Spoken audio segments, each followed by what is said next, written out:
বাংলাদেশের প্রতিটি নির্বাচনের পরেই আমরা দেখি যে সংখ্যালঘু যে একটা কার্ড আছে সেটাকে একটা খেলার চেষ্টা করা হয়।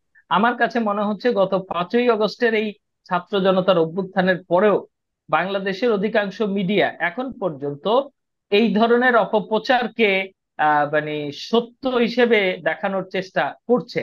যখন ওই বিএনপি নেতাকর্মীরা বলেন অথবা হচ্ছে বিভিন্ন পর্যায়ের বৈষম্য বিরোধী ছাত্র আন্দোলন বলেন, তারা যখন মানে হচ্ছে যারা যারা তাদের আন্দোলনকে নস্যাৎ করার চেষ্টা করেছে, তাদেরকে যখন তাদের বাসা বাড়িতে খোঁজ নিয়েছে, হ্যাঁ খোঁজ করতে গিয়েছে, তল্লাশি চালিয়েছে, তখন তারা এটাকে ডাকাত হিসেবে চালিয়ে দিয়েছে। বাংলাদেশের মানুষ আবারও প্রমাণ করলো যে আমরা আসলে হিন্দু মুসলমান নই। আমাদের পরিচয়টা হচ্ছে আমরা বাংলাদেশী, আমরা বাঙালি, এবং আমরা সবাই একসঙ্গে থাকতে চাই। আপনি জানেন ভারতে ক্ষমতায় রয়েছে বিজেপি সরকার, তো হচ্ছে এবং তারা উগ্র একটি হিন্দুত্ববাদী সংগঠনের সেখানে তারা হচ্ছে মানে হচ্ছে সেটাকেই তারা প্রমোট করে। আমরা দেখেছি যে পুলিশের অনুপস্থিতিতেও বাংলাদেশের মানুষ যে আসলে নিজের নিরাপত্তা দিতে পারে। সমস্ত Exactly. সারা দেশের সমস্ত এলাকায় সাধারণ মানুষ রাত জেগে মন্দির মসজিদ থেকে শুরু করে প্রত্যেকটা উপাসনালয় এবং নিজেদের বাড়িঘর পাহারা দিয়েছে। আপনারা জানেন যে 5 আগস্ট সাবেক প্রধানমন্ত্রী শেখ হাসিনার দেশ ছেড়ে পালিয়ে যাওয়ার পর সারা দেশে একটা আইন শৃঙ্খলা পরিস্থিতির ব্যাপক তোলপাড় হয়েছে, এবং দেখা গেছে বলা হচ্ছে যে হিন্দু এবং যারা সংখ্যালঘু সম্প্রদায় তাদের বাড়িঘর মন্দিরে আগুন ধরানো হয়েছে।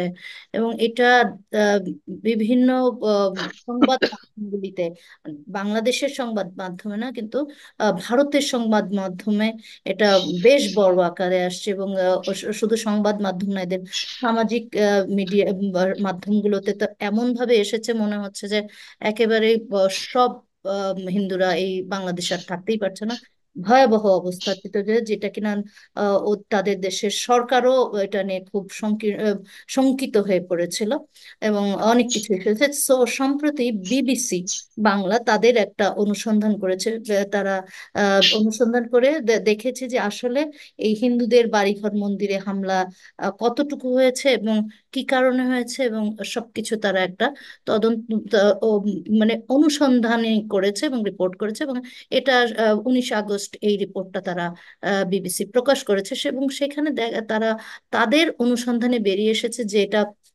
ভারতের সামাজিক মাধ্যম এবং গণমাধ্যম, কিছু কিছু গণমাধ্যম এটাকে ব্যাপক ফুলিয়ে ফাঁপিয়ে তুলেছে। এবং এট দ্য সেম টাইম শুধু যে ভারত তা না, যুক্তরাজ্যেরও কিছু সামাজিক মাধ্যমে কিছু অ্যাকাউন্ট থেকে এই ধরনের অপপ্রচার চালানো হয়েছে, যেগুলি তারা কিন্তু ততটা সত্যতা পায়নি। হ্যাঁ, হামলা হয়েছে, কিন্তু সেটা যে হিন্দু সম্প্রদায় বলে হয়েছে আহ, ঠিক তেমন না। তাদের মনে হয়েছে রাজনৈতিক কারণে হয়েছে, এবং কিছু মন্দিরের কথা বলেছে, দেখা গেছে সেরকম কোনো মন্দিরে হামলা হয়নি।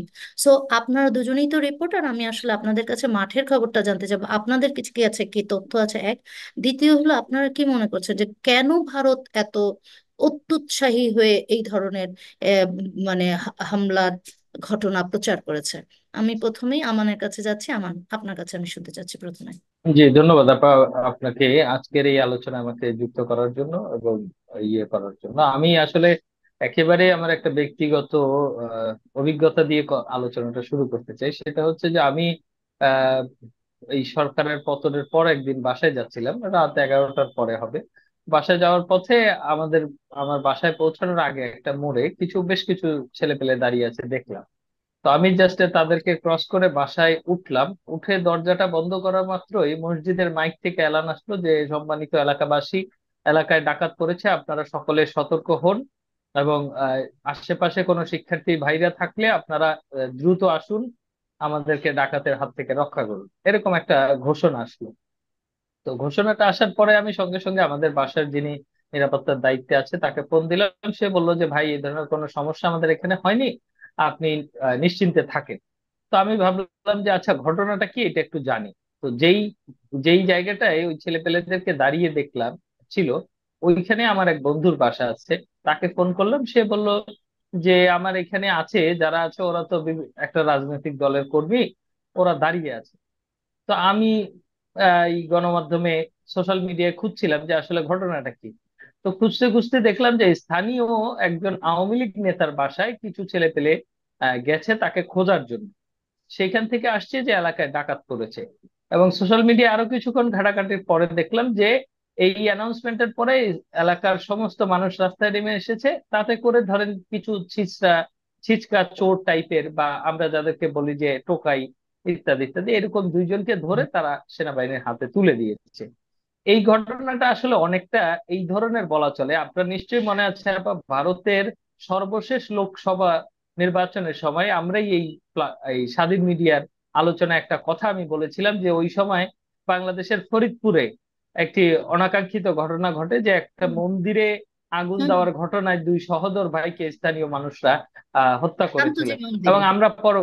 হ্যাঁ, আমরা পরবর্তীতে দেখেছিলাম যে সেই ঘটনার আসলে একটা রাজনৈতিক প্রতিহিংসার বহিঃপ্রকাশ বলে আমরা সেটা পেয়েছিলাম। এবং হুম, একই সঙ্গে আমি যুক্ত করতে চাই যে আজকে বা ঢাকা শহরের একটা বিশেষ এলাকায় একটা মিডিয়া হাউসে হামলার ঘটনা ঘটেছে। হ্যাঁ, সেই ঘটনার পেছনে ইস্ট ওয়েস্ট গ্রুপের, ইস্ট রাইট? ওয়েস্ট গ্রুপের মিডিয়া ইয়েতে সেই হামলার পেছনেও আসলে কি ঘটনা আছে সেটা নিশ্চয় বেরিয়ে আসবে। এইটা আমি এই জন্য বললাম যে অনেক সংবাদ মাধ্যম একচেটিয়া আহ আন্দোলনকারী শিক্ষার্থী এবং যে সাধারণ মানুষের যে পালসের জায়গাটা ছিল, যে দাবির জায়গা ছিল, তার বিরুদ্ধে অবস্থান নিয়েছিল, সংবাদ প্রকাশ করেছিল। একই সঙ্গে ধরেন যে এই আন্দোলনটাকে একদম শুরু থেকেই নানাভাবে বিভ্রান্ত করার জন্য নানা রকমের তথ্য উপাত্ত বিকৃত ভাবে বা অপতথ্য হিসেবে প্রচার করা হচ্ছিল।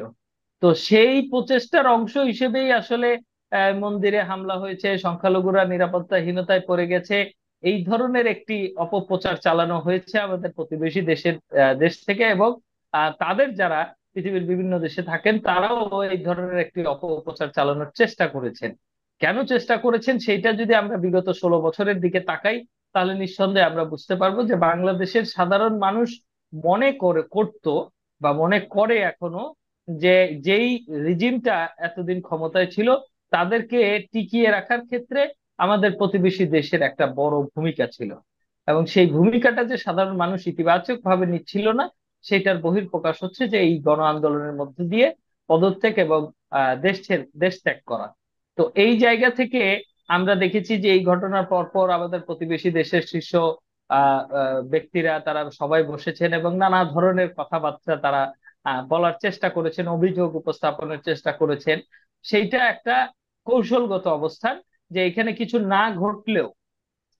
কিছু না ঘটলেও অন্তত সামাজিক যোগাযোগ মাধ্যম অথবা তাদের মিডিয়ার মাধ্যমে একটা অ্যাটমসফিয়ার তৈরি করে এখানে একটা নতুন ফায়দা লোটার চেষ্টা ওনাদের দিক থেকে করা হয়েছে বলে এটা আপাত দৃষ্টিতে। আমি যে কারণে ওই মিডিয়ায় হামলার কথাটা বললাম, আমার কাছে মনে হচ্ছে গত 5ই আগস্টের এই ছাত্র জনতার অভ্যুত্থানের পরেও বাংলাদেশের অধিকাংশ মিডিয়া এখন পর্যন্ত এই ধরনের অপপ্রচারকে মানে সত্য হিসেবে দেখানোর চেষ্টা করছে। আমি বলতে চাই যে আর আর মনে হয় আমাদের এই ধরনের গণবিরোধী অবস্থান থাকা উচিত নয়। সংবাদ মাধ্যমের একটা স্বাধীন অবস্থানের কথা অন্তর্বর্তী সরকারের মাননীয় প্রধান উপদেষ্টা বলেছেন, এবং উপদেষ্টাগণ নানাভাবে পরামর্শ চাচ্ছে যে এই আপনার গণমাধ্যমের স্বাধীনতাটা কিভাবে নিশ্চিত করা যায়। তো আমি মনে করি যে এই পতনের মধ্য দিয়ে যে 16 বছরের যে রেশ সেটা সহসাই কেটে যাবে এরকম না। সেই রেশটাকে নানাভাবে ফিরিয়ে আনার নানা রকম এবং অপতথ্য ছড়ানোর চেষ্টা চলছে। এই ব্যাপারে আমাদের সতর্ক থাকা উচিত এবং দায়িত্বশীল ভূমিকা পালন করা উচিত। ধন্যবাদ। আমি একটু মইনের কাছে যাচ্ছি। মইন, আপনি আমানের কথা শুনলেন, আমার প্রশ্ন শুনেছেন, বিবিসির রিপোর্টটাও নিশ্চয়ই আপনি দেখেছেন। আপনার মতটা আমি জানতে চাচ্ছি। ধন্যবাদ আপা, আসলে আমান প্রসঙ্গগুলো উত্থাপন করেছে এবং আমান যথার্থই বলেছে। আহ, আপা, একটা বিষয় হচ্ছে, আমরা যদি একটু ব্যাকগ্রাউন্ডটা মনে করি, সেটা হচ্ছে যে 5 আগস্ট আসলে কি ঘটে গেছে বাংলাদেশে। আওয়ামী লীগ সরকার, আপনারা জানেন যে চতুর্থ দফায় তারা যখন ক্ষমতায় এসলো, এবং আমরা দেখেছি যে 2008 থেকে বা 2009 সাল থেকে ক্ষমতা আসার পর থেকে তাদের যে ক্ষমতায় টিকে থাকার যে যে প্রক্রিয়াগুলো, এগুলোই এগুলো মানে হচ্ছে, যদি এক অর্থে বলি, বিনা ভোটে তারা ক্ষমতায় ছিল এবং একটা বিতর্কিত নির্বাচনের মধ্য দিয়ে তারা শুধুমাত্র ক্ষমতার যে মেয়াদ তারা তারা বারবার বাড়িয়ে গেছে।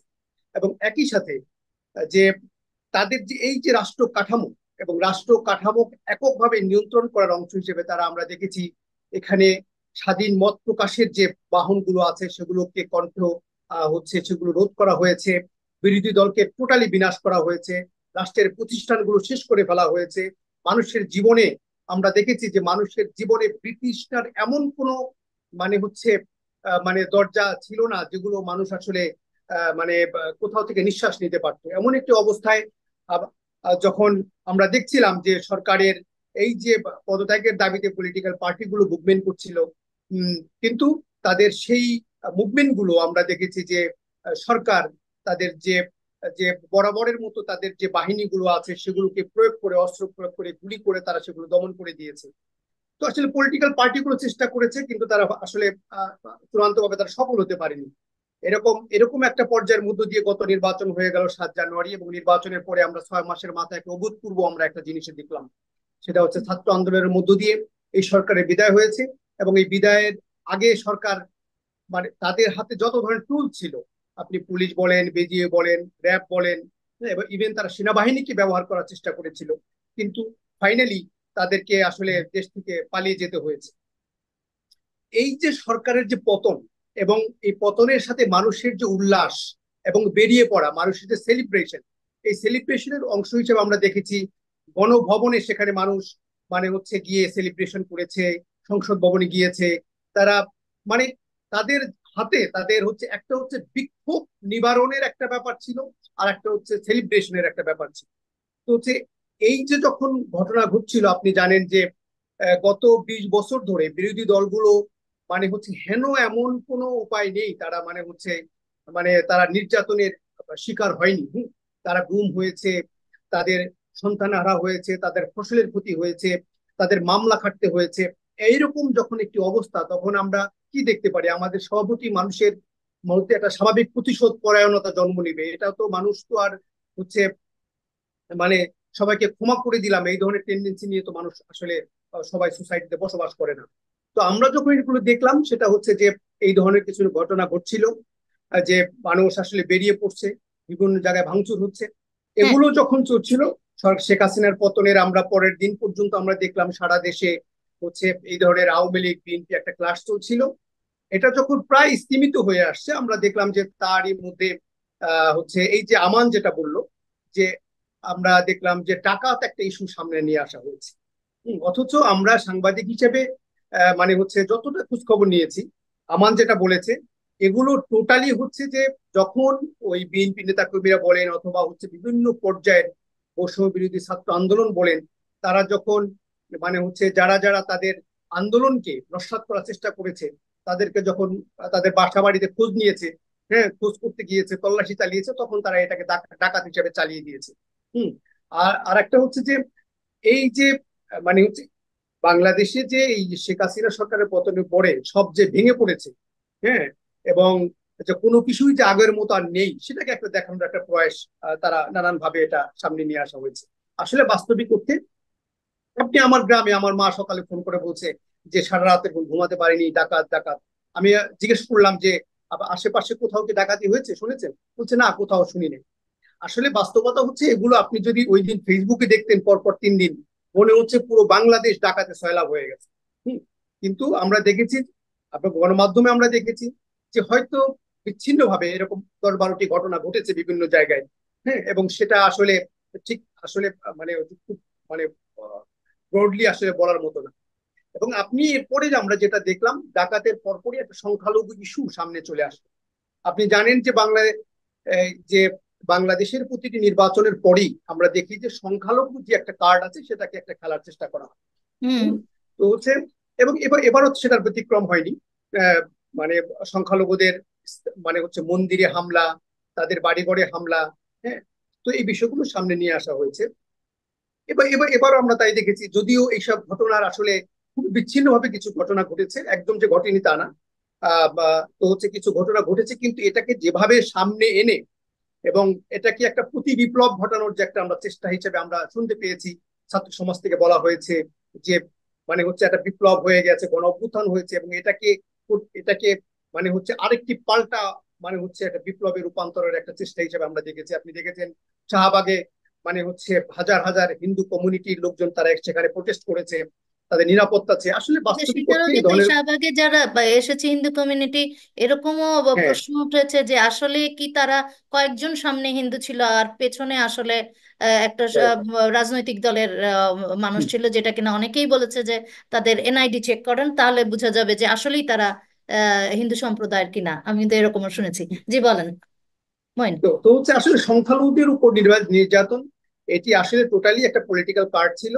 এবং আপনি যে বিবিসির যে রিপোর্টের কথা বলছেন, আপনি বিবিসি রিপোর্টে আপনি দেখেন চট্টগ্রামের নবদাহের একটা ঘটনা সেখানে বলা আছে যে সেখানে ওই দেখা গেছে সেখানে মন্দির, বলা হচ্ছে যে মন্দির পুড়িয়ে দেওয়া হয়েছে। আসলে সেটা হচ্ছে বিবিসির যে ডিস ইনফরমেশন যে হচ্ছে ওদের যে ইটা এটা রয়েছে, ওরা ভেরিফাই করে দেখেছে আসলে পার্শ্ববর্তী একটি আওয়ামী লীগের কার্যালয় চলছিল।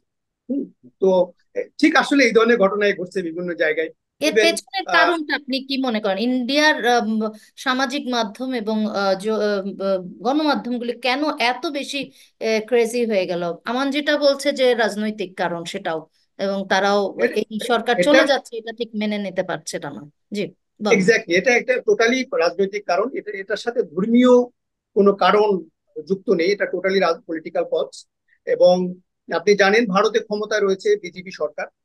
তো হচ্ছে এবং তারা উগ্র একটি হিন্দুত্ববাদী সংগঠনের সেখানে তারা হচ্ছে মানে হচ্ছে সেটাকেই তারা প্রমোট করে। তো হচ্ছে এখন এই ধরনের একটা সরকার যখন ক্ষমতায় থাকে এবং এখানে যখন নির্বাচনোত্তর যে সরকারের মানে হচ্ছে এটা হচ্ছে শেখ হাসিনার পতন, মানে হচ্ছে আপনি এক অর্থে ইন্ডিয়ারই পতন। কারণ ইন্ডিয়া, যেটা আমানও বলেছে, তারা গত 3 থেকে 4 টাইম তারা হচ্ছে এই সরকারকে টিকিয়ে রাখার জন্য মানে সব ধরনের তারা হচ্ছে স্টেপ গুলো নিয়েছিল। তো যখন এই তেমন একটি সরকারের তাদের ব্যাক একটি গভর্নমেন্টের পতন হয়, তখন তারাও তাদের সাইড থেকেও কিছু প্রচেষ্টা করার মানে হচ্ছে একটা হিডেন এজেন্ডা কাজ করে, আমরা সেগুলি দেখেছি। তো হচ্ছে সংখ্যালঘুদের এই কার্ডটি আপনি দেখবেন যে বিবিসি রিপোর্টও সেটা আছে যে মানে হচ্ছে যতগুলো এই ক্যাম্পেইন করা হয়েছে, প্রপাগান্ডা করা হয়েছে, এগুলো ভারতীয় অ্যাকাউন্ট, ম্যাক্সিমাম হচ্ছে ভারতীয় অ্যাকাউন্ট। তো রাইট। হচ্ছে তার তার মানে হচ্ছে যে এটাকে তার একটা এজেন্ডা নিয়ে বাংলাদেশে যে হচ্ছে এই যে জঙ্গিবাদ উত্থান হয়েছে, হ্যাঁ, তো এগুলোর যে একটি মানে হচ্ছে একটি প্রচার করা, আন্তর্জাতিক একটা মোড়কে এটাকে তুলে ধরা, সেটা তারা প্রচেষ্টা করেছে। কিন্তু আমরা দেখেছি আসলে এটা সফল হয়নি। কারণ হচ্ছে এই সংখ্যালঘু নির্যাতনের পুরো বিষয়টাই হচ্ছে মানে এটা রাজনৈতিক হিসাবে মানে এটা মানে প্রমাণিত হয়েছে। এবং হিন্দুরাও আমরা দেখেছি কমিউনিটি, তারা বিক্ষোভ করেছিল 2 দিন এবং তারাও ঘরে ফিরে গিয়েছে। সরকারের তরফ থেকে তাদের আশ্বাস দেওয়া হয়েছে আমরা কি হিন্দু মুসলিম নই, আমরা সবাই বাংলাদেশি, বাংলাদেশিদের জন্য সবার প্রোটেক্ট সেম। রাইট। সেই ঠিক আমি আছে আমি কিন্তু একটু যখন মঈন ভাইয়ের আলোচনার সঙ্গে দুটি বিষয় একটু যোগ করতে চাই আপাতত, না হলে পুরো চিত্রটা আর আসলে আংশিক বাকি থেকে যায়। হ্যাঁ। প্রথম কথা হচ্ছে যে সরকারের পতনের সঙ্গে সঙ্গে প্রশাসন বলতে যেই বিষয়টা থাকে, বিশেষ করে পুলিশেরও এক ধরনের পতন হয়েছে। আমরা দেখেছি যে পুলিশের অনুপস্থিতিতেও বাংলাদেশের মানুষ যে আসলে নিজের নিরাপত্তা দিতে পারে, সমস্ত সারা দেশের সমস্ত এলাকায় সাধারণ মানুষ রাত জেগে মন্দির মসজিদ থেকে শুরু করে প্রত্যেকটা উপাসনালয় এবং নিজেদের বাড়িঘর পাহারা দিয়েছে। আমি এই এই জনতাকে আমার ব্যক্তিগত তরফ থেকে আমি অভিনন্দন জানাই, আমি কৃতজ্ঞতা প্রকাশ করি যে মানুষ এই 16 বছরের এই স্বৈরতান্ত্রিক অত্যাচার নির্যাতনের পরেও নিজের অধিকার এবং নিজের দাবিটা কিভাবে রক্ষা করতে হয় সেটা যে নিজ দায়িত্বে করতে পেরেছে, এটা একটা বড় প্রাপ্তি আমি মনে করি। এবং বাংলাদেশের মানুষ আবারও প্রমাণ করলো যে আমরা আসলে হিন্দু মুসলমান নই। আমাদের পরিচয়টা হচ্ছে আমরা বাংলাদেশী, আমরা বাঙালি, এবং আমরা সবাই একসঙ্গে থাকতে চাই। এই কথাটার সঙ্গে আমি একটা ঐতিহাসিক ঘটনাকে সংযুক্ত করতে চাই। যেখান থেকে এই সংখ্যালঘু কার্ডটা সৃষ্টি করা হয়েছিল সেই 1946 সালে 46 সালে। ভারত পাকিস্তান বিভক্তির সময় তৎকালীন ভারতের, বিশেষ করে বাংলা নামক অঞ্চলে, মানে বেঙ্গল প্রেসিডেন্সির যে নিম্নবর্গের হিন্দু বলা হয় যাদেরকে, তারা কিন্তু বিবৃতি দিয়ে বাংলা ভাগের বিরুদ্ধে অবস্থান নিয়েছিলেন। এবং তৎকালীন কংগ্রেসের যিনি নেতা ছিলেন সর্দার বল্লভভাই প্যাটেল, তিনি বিবৃতি দিয়ে বলেছিলেন যে কোনো অবস্থাতেই বাংলার ভাগ ছাড়া ভারত এটা মানবে না, মানে কংগ্রেস এটা মানবে না, কারণ বাংলাকে ভাগ করতে হবে। এই কার্ডটাকে যে একেবারে কৃত্রিম ভাবে সৃষ্টি করা হয়েছিল, তার পুনরায় আবার এই 2024 সালে বাংলাদেশের মানুষ সেটা প্রমাণ করলো যে আমরা সকল দল মত নির্বিশেষে ধর্ম নিরপেক্ষ বা অসাম্প্রদায়িক অথবা সাম্প্রদায়িক সম্প্রীতির একটি দেশ। আমাদের এই সম্প্রীতি বিনষ্টের কোনো চেষ্টা আসলে কোনো কাজে আসবে না। এটা আমাদের একটা বড় প্রাপ্তি। হ্যাঁ, সেটাই আপনার দুজনের আলোচনা যেটা আসছে যে ইভেন ইভেন আপা আপনি দেখেন সেটা হচ্ছে, আপা একটা বিষয় হচ্ছে দেখেন সেটা হচ্ছে এই যে যখন এই সংখ্যালঘু নির্যাতনের বিষয়টি সামনে আসলো তখন আমরা দেখেছি, দেখেন সেটা হচ্ছে জামাত ইসলামী, হেফাজত ইসলাম, ইভেন বিএনপি এবং ছাত্র দল অঙ্গ সংগঠনগুলো তারা সম্মিলিতভাবে সারা দেশে তারা মন্দিরগুলোর পাহারায়, তারা মন্দিরগুলোকে আমরা পাহারা দিতে দেখেছি। এর হুম, চাইতে মানে মানে এই যে অসাম্প্রদায়িক বাংলাদেশ, হ্যাঁ, এবং এই সংখ্যালঘু কার্ড যে আসলে এখানে কোনো মানে ম্যাটার করে না, এটা যে বাইরের ইস্যু, সেটা মানে আবার প্রতিষ্ঠিত প্রমাণ। হয়েছে, প্রমাণিত হয়েছে। যাই হোক, এটাই আমরা সম্প্রীতি ধরে রাখি, এটাই আমাদের সবার প্রত্যাশা।